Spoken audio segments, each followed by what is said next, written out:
Okay, so today we're looking at the new Callaway Rogue family of irons. There's three main designs in terms of the head. You've got the Rogue X, and the Rogue Pro. There's also three technologies that are present in each of the heads that you need to know about. The first one is the 360-degree VFT, or variable face thickness. It's how the face is designed. The next one is the internal wave standing with tungsten inserts. And the third technology is the Urethane Microsphere insert that's in behind the face and aids with face flexing. Let's break this down into different technologies so that we can understand how it works and how it applies to you in your game. So now we know what the technology is, but we want to know why that technology exists. I want to dig down deeper into this product and figure out, why does it exist and what's the juice on it. We reached out to Dr. Alan Hocknell, who's the Senior Vice President of Research and Design at Callaway, Doc Hock as he's known. And I wanted him to explain to me about the different technologies and how it assists this club and how certainly to apply it to the different golfers. He spoke about this new VFT, or variable face thickness, and 360-degree cup design of the face, which basically means that he's thinned it out as much as physically possible, and he's made that channel that runs around the iron even deeper and certainly a lot better in low center hits, which means you get that speed from the face. The other technology is this new Urethane Microsphere technology. It's a kind of a layer that sits behind the face and kind of works with the whole face idea and certainly keeps the speeds up, because what it does is it allows the face to actually flex into it. It has tiny little air pockets, or microspheres. Doc Hock calls them Swiss cheese effect, which basically means that the face, because it's so thin, if we didn't have this layer there, the face would actually probably flex out and maybe break, but this material allows the face to flex and still retain that very high speed. The other thing it does is it creates a dampening effect, which is really important in the pro head, because you don't want to have a very thin face with a very high pitched noise, because it'll sound a bit strange for a lot of golfers. So this new urethane piece in behind the face dampens the vibration and certainly turns down the volume on the head so that it sounds solid without sounding clicky. The other technology is the way that they've actually engineered individual pieces of dense metal or tungsten to fit within the head and to influence CG. This is really smart, because not only do they create special parts that go into the head, but they actually create individual parts for each head so that the weighting changes and progresses through the set, so that CG is always maintained in terms of keeping it consistent. This is great for people like me who fit the product, because it means then that spin stays consistent and launch characteristics are consistent through the heads, but they're influenced based on what you're trying to do for each individual golfer. So that's the why that technology exists. I think the next part for us to do now is a little bit of D&D testing. So myself and Dave are going to hit the product, give you some feedback on how it applies to the different golfers that we see, and then to figure out what's going to be best for you and your game.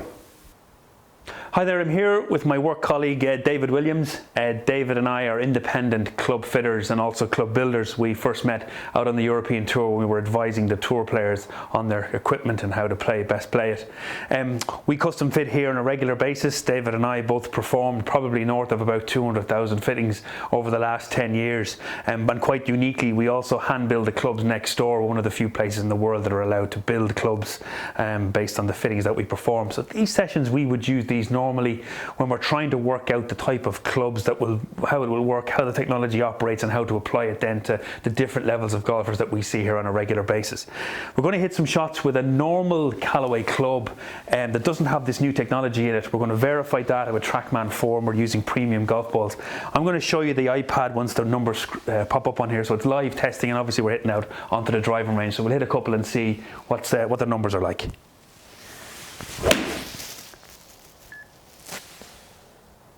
This is a normal 7-iron with normal loft and lies.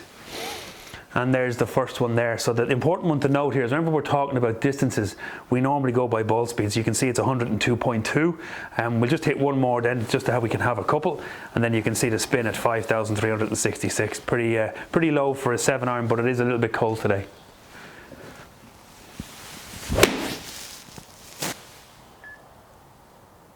Pretty straight again. A little better in the strike. Yep.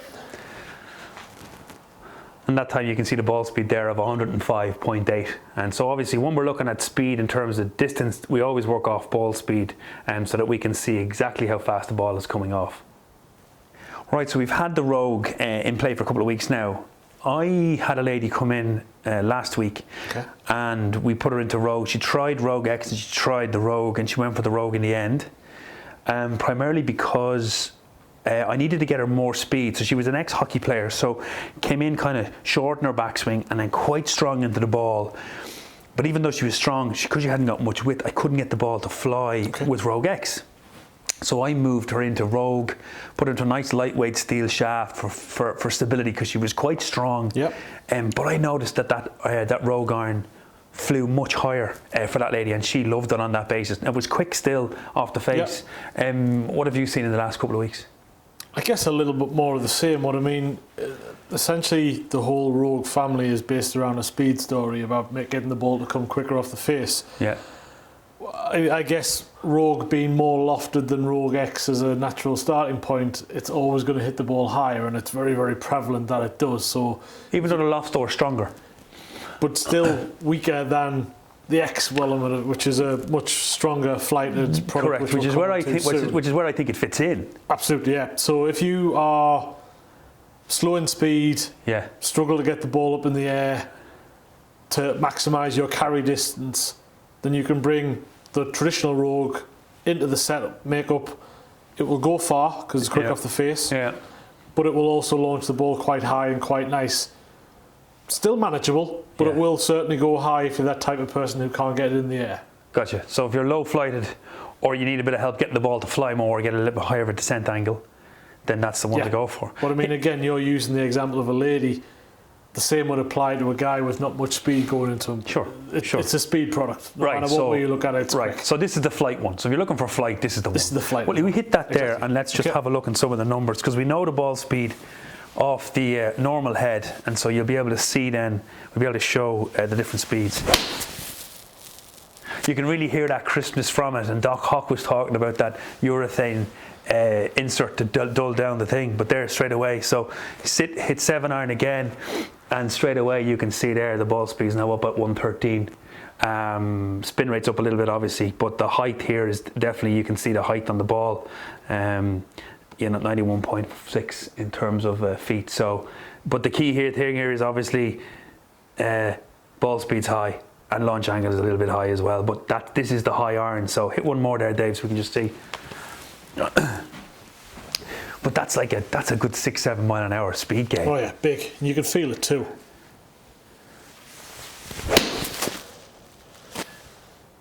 You might have to put a set of them in play. I'm thinking about it. And again, so very consistent in terms of speed, and you can see there's the 111 miles an hour. Again, high launch again, but we know that this is the high one. Spin's a little bit low, but again, a little cold today, so that might have an effect on that, but certainly ball speed is up at 111, 112 miles an hour. So that's Rogue in terms of the iron. So high flight, high iron. Yes. Maybe this could be the graphite one as well, if you're looking to keep the speed, and the new lightweight steel that's in the iron as well. I have a 90 gram steel shaft that's available in this iron. So that's again, high flight, high iron, get it in the air, get it flying, and obviously the speed gains there are very obvious. Yep. So next up in the Rogue family is Rogue X. So I tested it earlier on, obviously did some work with it, and I've been using it last week in terms of the fittings. What did you find about this? What was your view on this? Because I know my view, and I'm going to start. I've got a really good view on this, so you shoot first. This thing is just a rocket ship, absolute flying machine. One of the quickest feeling faces you'll ever see in your entire life. It comes off so hot. And do you think that's different though over the Rogue because of the size of it, or the footprint, or has it been made differently, or what do you think? Well, I mean, it is slightly bigger in profile than the X, so there's obviously a little bit more space, I would suspect, to put some more spring material or urethane in the back of the head, make it feel like it's hopping off the face. Yeah. Like an absolute monster.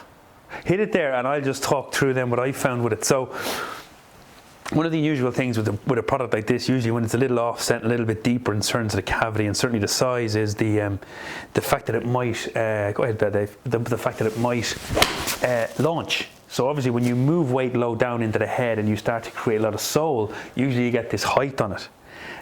But hit one more there. Well, I mean, that was a long way from the best hit you'll ever see, but Where did you hit that? More in heel or toe side? That was pretty much off the bottom of the head. Was it? Well, just to note, folks, then it was a low hit in the face, and obviously they've talked about this whole urethane and certainly the thinness in the face down low. You can see it's 114 miles an hour for an off hit, which is pretty good. Zero and get a good one. But one of the things we do with fitness is we're more interested in the bad shot, to be fair. So we're more interested in when it isn't quite good and what it does then. Well, I mean, it holds speed pretty much anywhere across the face. It's one of those products that, as an amateur golfer, if you struggle to produce any sort of distance or any sort of speed, you've got to look at it. And as much as it's not necessarily a super game improvement golf club, it's not hugely clumsy and clunky to get the ball up in the air. Yeah. As an amateur golfer who struggles for distance, certainly if you're a low handicapper, this is a product you should at least put down behind the back of the ball and give it a hit. I think one of the things to note is it's a little bit offset, a little bit chunky in terms of the top line. It is a little bit big looking, right? That's fair.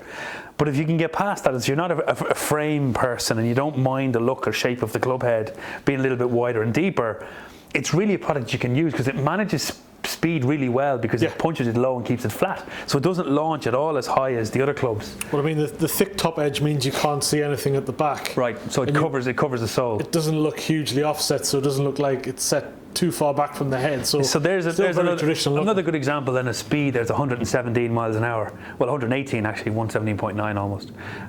Launched a little bit lower than the last couple, which we know. But I mean, speed-wise, this thing really delivers in terms of that. Just in terms of the type of golfer, Dave. So I noticed a couple of players in last week who got just a little bit steep and a little bit across the line, right? Yep. And normally, you try to bring in a bit of offset, and you certainly try to give something that's a little bit more forgiving in terms of speed. Now, this thing I found delivered great results, and obviously for that high cut, it kept it more manageable, kept it flat. If you're cutting across it, then you're obviously going to have an increased loft angle on the thing. But because this is so incredibly flat in launch angle, you don't generate that big, high, cutty spinning slice that looks like it's coming back at you. Yeah. It looks like it's still going through the air, and it still maintains ball speed across the face. So the way that Doc Hawk has designed this face, and certainly with that urethane covering behind it, that's definitely delivering in terms of speed on that for sure. Absolutely. Not a product if you are naturally very, very low in launch, because it's quite strong in loft and quite low in launch at the same time. But certainly if you struggle with that high right, cutty miss, or any element of height in your game, this thing will keep it flat through the air. The spin will be controlled, the spin will be manageable, and this will go a long way. So now the final part of the trilogy, the Rogue Pro. Why don't you hit a few shots with this straight away off the bat, and let's just have a look at a bit of the numbers, and then we'll talk through what I've seen with working with this from a fitting perspective.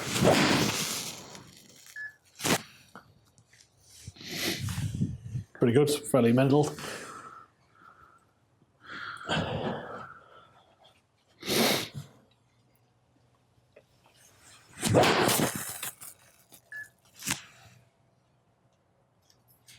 It's also important to note, folks, that we're using the same shaft in all of the clubs. We have a fitting system which allows us to bolt different heads onto the same shaft, essentially. So what we've done here to keep it consistent in terms of shaft delivery, we're using David's shaft, which is a Project X PXI 6.0, but to keep the length and the weight and the balance consistent for him, and then we can show the differentials in the head. So there's this last shot there in terms of speed rather. So as you can see, it's 108.8, almost 109 miles an hour. Launch angle pretty normal there, and spin rate pretty much where it needs to be for him. Again, a little bit lower today because it's a little colder, but certainly that's pretty much normal. So it's important to note here with this iron that they're fairly standard lofts here. Yeah. Which I kind of like. One of the things I'm not mad about when you get up into this type of club, which is more kind of aimed towards the player, that you start to jack the lofts up to try and get the ball to fly further, because all I find that does is it screws up my middle section to the hybrids / fairway woods, and obviously creates a bit of a Nightmare on Elm Street scenario down at the wedges because you've got such a strong pitching wedge. So I love that idea that the technology to make the ball go further is actually in a face enhancement to make the ball go quicker rather than jacking the lofts. What have you found from this in terms of the fitting side of the last couple of weeks? So, Rogue Pro still follows the story of speed that the other two do, but in something that is visually attractive, new for a lower handicap player. It's got that good frame on it, that decent really top line. Not thick, very little offset in it.